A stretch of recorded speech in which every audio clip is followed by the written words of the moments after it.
Welcome to XSwap Protocol. Learn how to create a pair and add liquidity using the XDCPay wallet. Open your XDCPay wallet. Then go to the browser and type in app.xspswap.finance, app.xspswap.finance. Click on Connect Wallet and choose XDCPay. Go to the upper left-hand corner of the screen and click on Pool, then click on Create a Pair.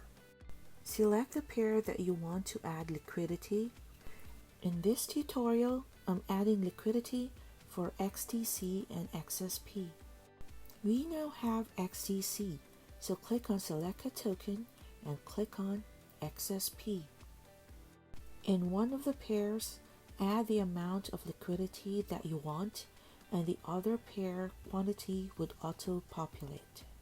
Click on Supply, then Confirm Supply, then click on Submit. Click on Close, and wait for the transaction to finish. After the transaction goes through, you would see at the bottom the position that you have created. Click on the back arrow and click on Manage to see the liquidity pool that you have created. You can always add or remove liquidity after. Thank you for adding liquidity to XSwap Protocol.